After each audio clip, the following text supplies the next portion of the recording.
Lady getup போட சொன்னீங்க, lady கெட்டப்பும் போட்டாச்சு. அதுக்கு நிறைய பேட் கமெண்ட்ஸும் வந்துச்சு. ரயில்வே ட்ராக்ல பரோட்டா சாப்பிட சொன்னீங்க, பரோட்டாவும் சாப்பிட்டாச்சு. அதுக்கு நம்ம மேலே ஒரு கேஸும் போட்டாங்க. அதுக்கப்புறம் லிப்ஸ்டிக் போட சொன்னீங்க, அதுவும் போட்டாச்சு. ஃபவுண்டேஷனும் போட்டாச்சு, ஐலைனரும் போட்டாச்சு. நைட்டி போட்டுக்கிட்டு அம்மா முன்னாடி டான்ஸ் ஆட சொன்னீங்க, அதுவும் நான் பண்ணிட்டேன். அது மட்டும் இல்லை, போலீஸ் கிட்ட போயிட்டு ஒயின் ஷாப் எங்கே இருக்குன்னு கேட்க சொன்னீங்க, அதுவும் நான் போய் கேட்டேன். ஒரு புது டிவியை வாங்கி அதில் தண்ணி ஊற்றி அதை உடைக்க சொன்னீங்க, அதை உடைச்சும் காட்டிட்டேன். பப்ளிக் பிளேஸில் போயிட்டு நொங்கு வண்டி ஓட்ட சொன்னீங்க, அதுவும் ஓட்டிட்டேன்.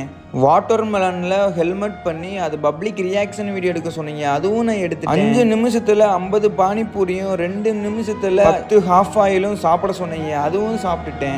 டிஃப்ரெண்டாக கேக் செய்ய சொன்னீங்க, அதுவும் செஞ்சு காட்டுனேன். அதுக்கப்புறம் அந்த கேக்கை கொண்டு போயிட்டு ரோட் சைட் பீப்புளுக்கும் கொடுத்தேன். இது எல்லாமே பண்ணி முன்ன மாதிரி நம்ம சேனலில் வியூஸ் போகிறதில்ல. இவ்வளோ பண்ணி இருந்தும் நமக்கு கரெக்டாக சப்போர்ட் மட்டும் கிடைக்கல, அதான் வருத்தம்.